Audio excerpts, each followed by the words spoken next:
two, one. Welcome to the Smart and Snark podcast, where real software engineers and real software managers discuss real software.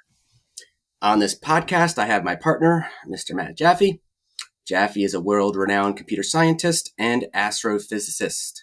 His role here is to try and educate us all on the value of technology and ultimately why we should submit to its authority.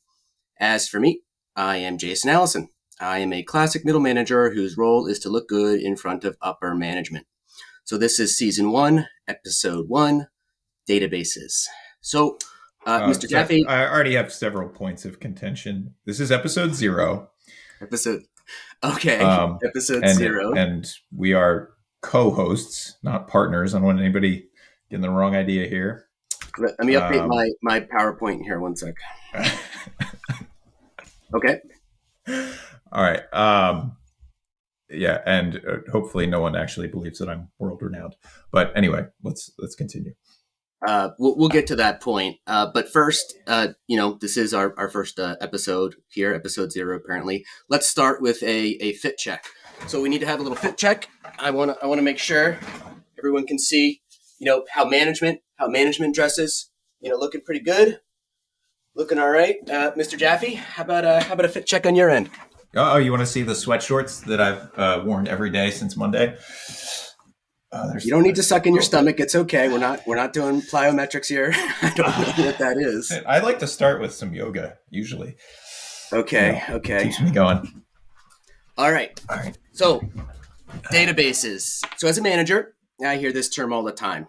I know we need them, but I'm not really sure why. So, Mr. Jaffee, you're an expert in this field.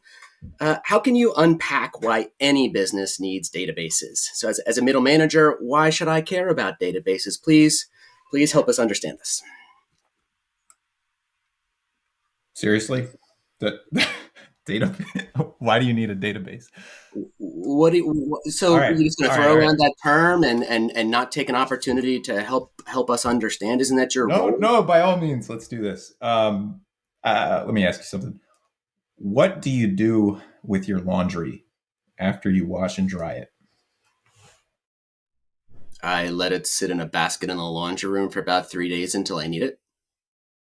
And then you just grab it out of the basket and put it on?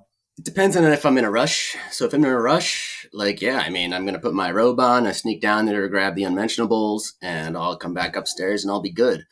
If I have time, maybe I'll put it away and sort it in a dresser. Hopefully I'll get the drawers right and socks matched appropriately. But yeah, that would be my goal. Okay. So why do you put it away in a dresser? Or, presumably you have some dress shirts that you put on hangers and that kind of thing. I'm feeling like this is a trap. So now I have certain clothes that get hung up and certain clothes that go in dressers.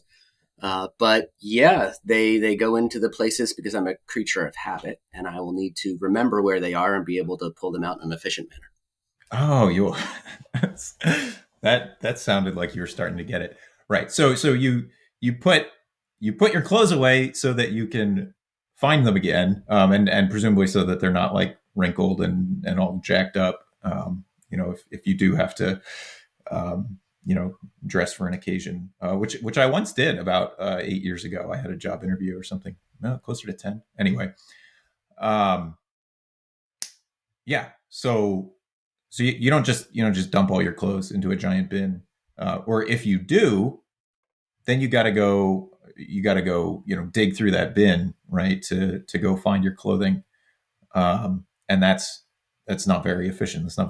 It's rather time consuming, and you end up with a bunch of wrinkled clothes. So that's why you need a database. To make sure I don't have wrinkled clothes? Exactly. Well, to make sure you don't have wrinkled data, right? So data. I'm going to write this one down. I'm going to write this one down. No wrinkled data. I need to take notes. Go ahead. But data can get wrinkled a lot of different ways, right? Let's say you have two things that are related in some way, right? You've got socks and underwear. Are they related? Let's say no, not exactly. I'm thinking like you've got maybe you've got pants, and maybe the pants have a button, um, and for some reason you're storing the button separately from the pants in your database. God, this is a terrible analogy. Um, so what if you delete the pants but forget to delete the button? The button falls out, and it's just dangling around in the bottom of your laundry bin. That'd be making a lot of noise, right? The button would be just kind of jingling. And if I accidentally put that back in the washing machine, like I wouldn't want to wash a button without pants on them. Yeah, and it could break your washing machine. So, and anyway, my point being, databases have a lot of functionality built in to make sure that your data stays consistent, stays organized, and if you're not using a database, if you're just kind of dumping your data into a file or whatever, you end up running into a lot of potential different problems. So you're saying that if I didn't use a dresser and I just threw them on my bed, for example, not only would not be able to sleep because I would have a whole bunch of clothes in the bed, but then I wouldn't be able to quickly get to them. And then when I got to something and I moved other things around through copy and paste in that file, it would just all be in a big old mess. You're saying that's what databases do? They clean up my mess? Yeah, they keep you organized essentially. Let's do another example. Actually, what if you were sharing your closet with your brother? I'm an only child. Um, I don't share very well. As you can tell, I don't want to share the spotlight with you. I will, as a classic middle manager, I will be making moves shortly to take the spotlight away from you and take all credit. So, all right, let's just pretend you had a brother and you two were about the same size. Would we and be you were partners sharing. or would we be co-hosts? You'd be brothers. And God damn, just let me finish this example. What's the rating on this? Is it PG, G, We're about to find out. PG-13? PG something. Right. So yeah, you and your brother walk into the closet, and you both want to wear the tuxedo. There's only one tuxedo, and your brother grabs the tuxedo shirt, and you grab the pants and the jacket.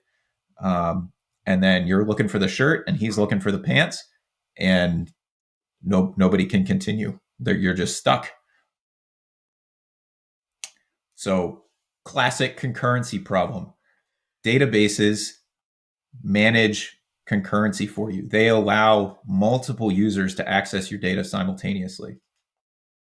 So, look, all I can think of is a Cain and Abel analogy referencing deadlocks. I mean, am I onto something there? I guess so. Could you expand on that a little bit? So, Cain and Abel, right? They wanted the same thing, and one was getting it and the other wouldn't. So they took care of business, and one is no longer around. So if Right. two entities are going to access the same data at the same time, something like a deadlock would occur where, the data is frozen and can't get to one of the brothers because one of the brothers is taking control of that data in the closet apparently, and the other one's got to wait. Is that a close analogy there to your reference? Yeah. So the fact that there's a deadlock is the problem. Killing one of the brothers is the solution. But in this case, it's the database that takes care of the killing, so that the brothers don't have to, right? Like the database makes sure to do the killing fairly, essentially. Is that like a least permission model? Well, it's you know if it's concurrent processes accessing the database, generally no one gets killed. One will just get an error back that says like, "Oh, hey, you can't have that thing until this other thing is finished with it," or they'll just have to wait. Depending on what it is. All right, so we now are able to access our tuxedo not in parallel but serially since there's only one bit of that data. Yeah, well, the analogy breaks down to some extent, because if you're both just reading and nobody's writing, then you can both read it at the same time, and most good databases will allow multiple readers of the same data without any issues. It's only when writes and updates are involved that you start to have real concurrency problems. So let's get back to the original analogy, right? Which was concurrency. That is one of the values of having a database is managing that concurrency. But when I bring up my document, my Google document, and I've pasted all of my data in there, I can share that with my brother, and we can both access it at the same time and make updates. How is that any different than a database? It is a database. My Google Sheet is a database. Yeah, of course. It's certainly backed by a database. My mind is blown. I anytime data is being stored, there's a database involved. Let me ask you this. Um, Take a guess. How many databases do you think you have a smartphone? Uh, yes. Yeah. How many databases do you think are on your smartphone? Zero. There's probably thousands. Thousands. Probably thousands. Every single app has at least one database with very few exceptions. And it's Siri, almost always Siri, how many SQLite. databases are on you right now? Oh, I don't have Siri enabled. Sorry. Well, if you have zero apps installed, maybe you only have dozens of databases. But every app, well, I think iOS apps do it too. Certainly, Android apps, for the most part, are using SQLite as their internal data storage. It's all just embedded databases because databases are so fantastically useful and they're so fundamental. Everything in computing essentially has to do with storing and retrieving data and persisting it safely and durably, and making sure that it doesn't get corrupted and so on and so forth. Databases have a lot of very important, very difficult to get right jobs that they do, and that's why every application for the most part, uses an already existing database rather than trying to roll something on their own. Because when you get into the weeds, you realize how many little things you have to get right to store data safely and durably, and without having any Yeah, issues. So I'm gonna need to stop you there. So I got a PowerPoint I need to put together for executive management, and safely and durable sounds like absolute buzzwords I want to put on my PowerPoint to make myself look smart. What when you say retrieving data safely and retrieving durably retrieving data, what do you mean? well, durably storing data would be what we're saying Okay. there. And Break and those down for and me. sorry. Break those down for me, please. I want to make sure I get my PowerPoint right. Sure. So I know you're not actually using PowerPoint. I wish you would stop saying that because never mind. Um, durability. That means that um, data will not be lost. So I guess step one of durability is data actually gets written to a persistent storage medium, typically a hard disk drive or a solid state disk drive, but could be tape, could be etched into a stone tablet. Doesn't matter. It's persisted somewhere where a power failure does not destroy the data. Level two of durability is the same thing, but in more than one place, right? Like because a disk drive can fail and the data can become unrecoverable. So you want to write it to two disk drives. Level three of durability is two disk drives that are stored in geographically separate areas because a meteor can strike at any time.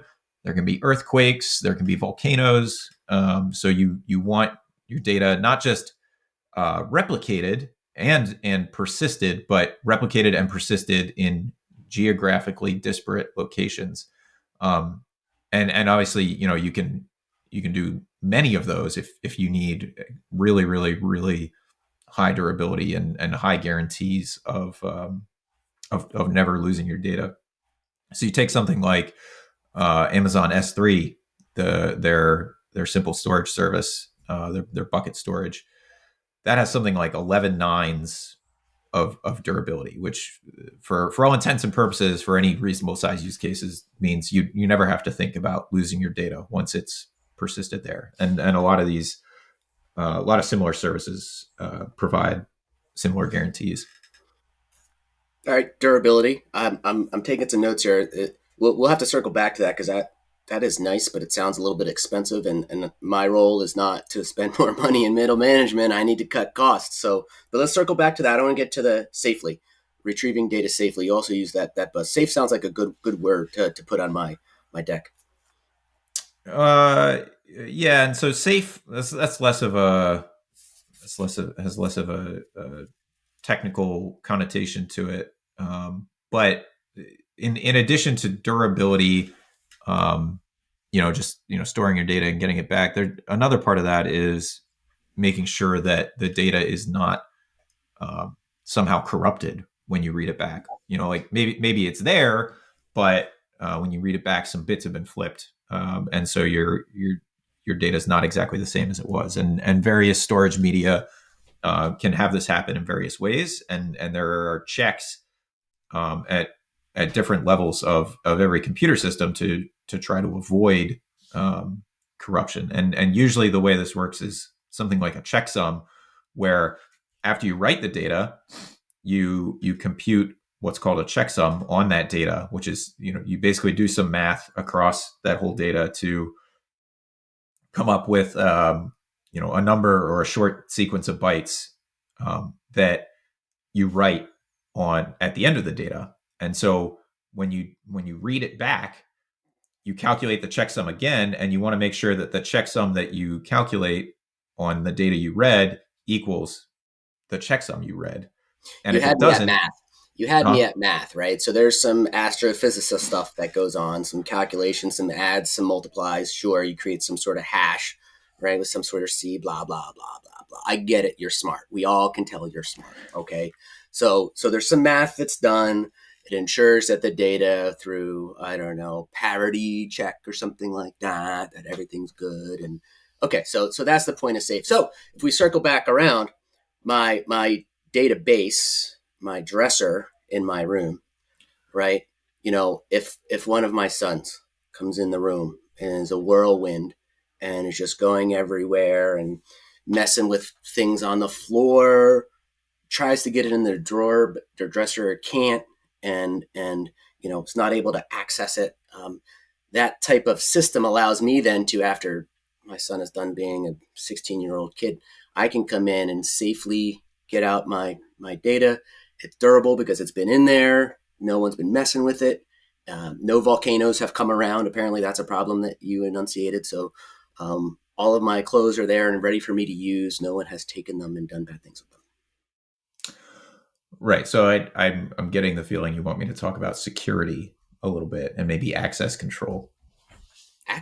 Why would databases, right? Databases. I mean, I think you've established why they exist, right? They exist because it's a faster way for smart people to do smart things. Sure, like stuff, whatever flies around, and and now we need to make sure that whatever bugs engineers have put in the system is safe and secure. Is that where this is going? Wait, there's a number of different components to this, right? I mean, some of it is actual security. You want to protect your data from bad actors, and so most databases. What's funny? A bad actor. I'm just wondering if that's you, or because I mean you're certainly not a good actor. So I'm just kind of trying to figure out like what is the level of bad acting, right? Because if hair, right, like no check, right, like fit, no check, right, personality, no check. I mean, I'm not sure what else to fill out for a bad actor column for you than that. So are you a bad actor, Mr. Jaffee? So as I was saying, you want to protect your data from Poorly dressed, poorly groomed, poor personality engineers. Got it. Got it. from mean people, of whom we have at least one on the call, and You should be my brother. I didn't know I had one, but I bet he's mean too. uh, right. So access to the database can require keys. All the traffic can be encrypted. And so this would be like locking your room, right, and not giving your 16-year-old a key. to the room. Or some databases offer very granular access control. So maybe instead of locking your room, you have locks on particular drawers in your dresser. So that, hey, it's like, hey, like you can get into this one, but not this other one. I don't know what weird stuff you keep in your drawers, but maybe you need a lock on some of them. Talking about my drawers a lot. Can you move on?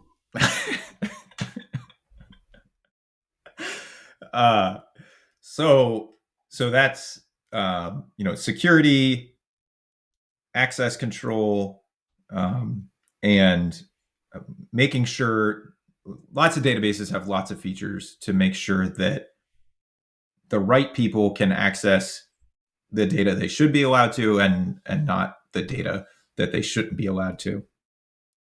And so I think that kind of covers safety in some sense. So this sounds like there's a menagerie of functionality necessary to access data, right? Because it needs to be available, right? It needs to be correct, efficient. Oh, we didn't even talk about availability, which is as a whole other side of things. Like, what if every drawer in your dresser got rusted shut and you couldn't get in? It's like, well, I mean, you probably should have been running, 2 dressers concurrently in case one got all rusty.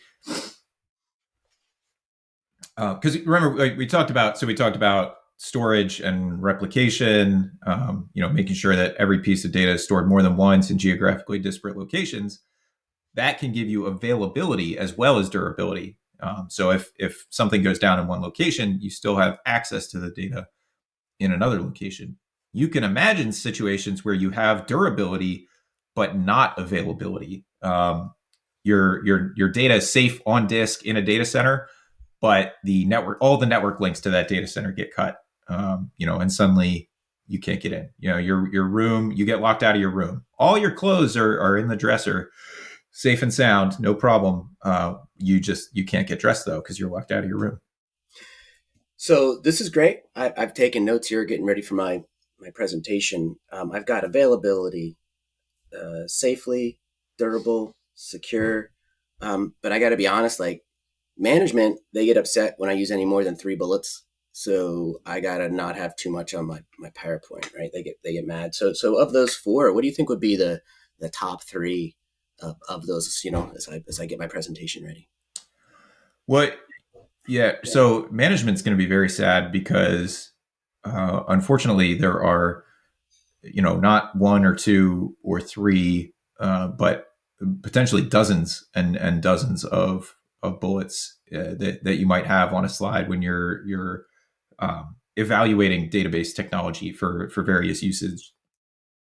I think one of the things that makes databases really interesting and why there are so darn many different ones is simply because the space that databases occupy is so complex, and I mean space in the sort of mathematical sense, where you can have a 2-dimensional space or a 3-dimensional space, and I think databases occupy like a 100-dimensional space or a 1,000-dimensional space. There's so many different axes along which you might evaluate a database to see if it's going to fit your use case, or if your use case is contained within the hypervolume that particular database occupies in the database space. Hypervolume, 100 dimensions. It's got to be easier than this, right? I mean, I can't look smarter than my bosses because they don't like that, right? So let me give you an example. So have you ever bought a dress shirt, men's dress shirt? Yes. So when you're shopping for a dress shirt, what do you got? You got sleeve length. I'm 36, 37. I got long arms. You got neck size.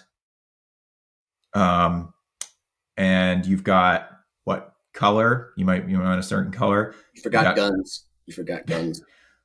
Fit. It's got to be slim fit or what, husky, or whatever. What you call me?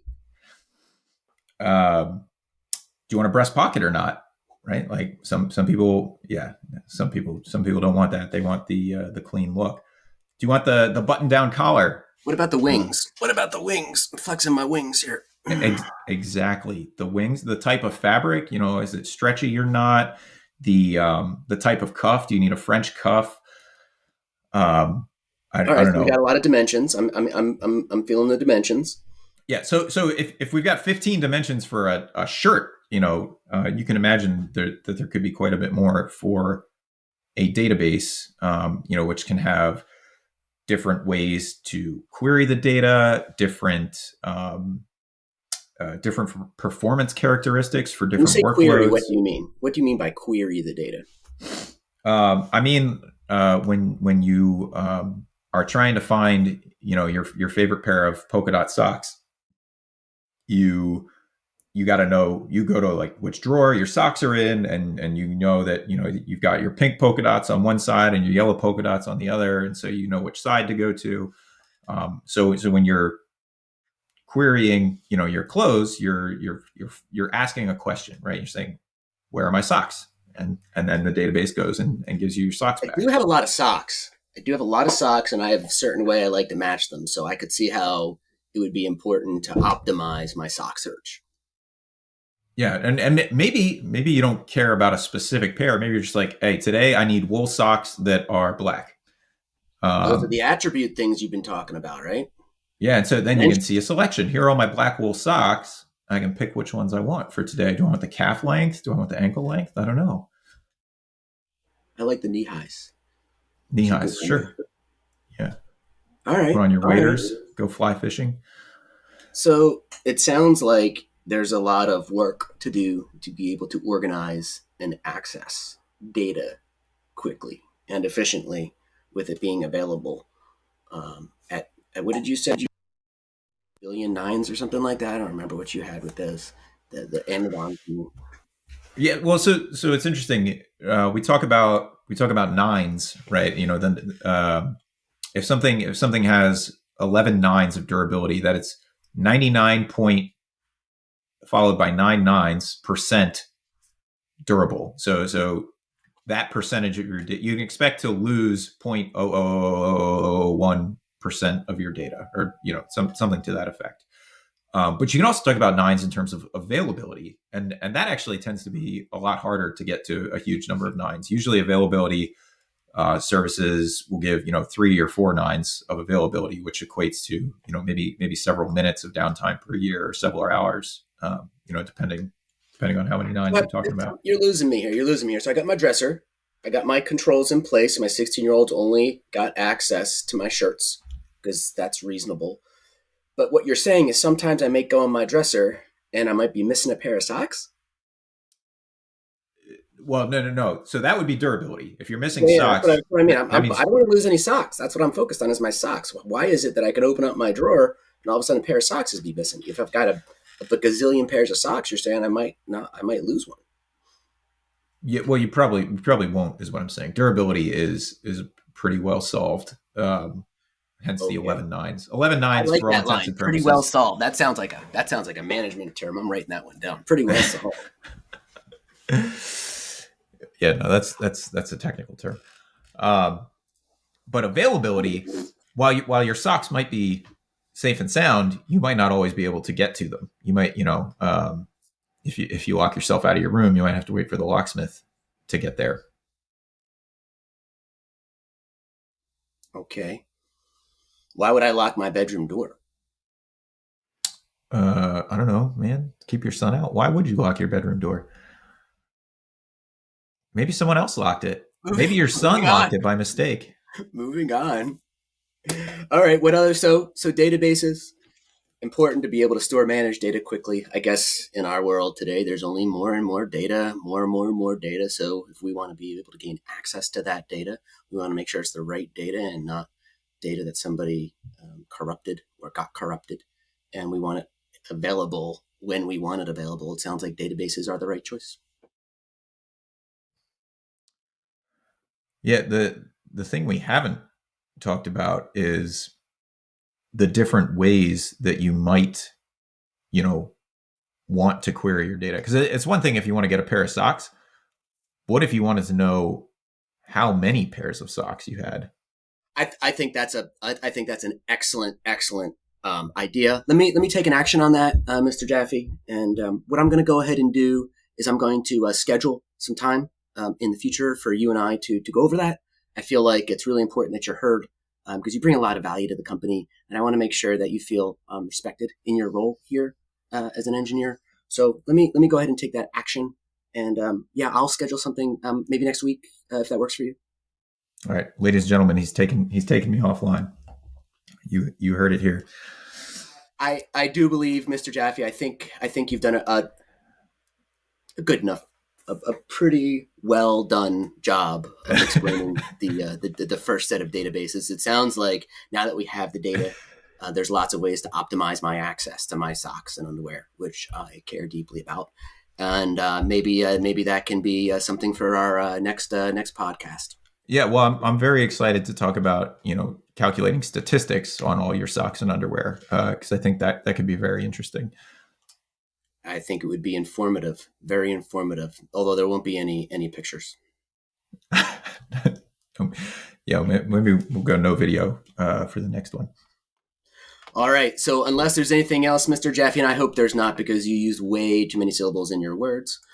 With that, I will bid farewell to folks joining. Please join us on our next podcast. I will definitely try to get Mr. Jaffee not to talk as much and use less syllables. Yep, feedback is welcome, and if I need to find a new co-host, that'll be tough to hear, but that's okay too. Thank you, everybody. See you next time.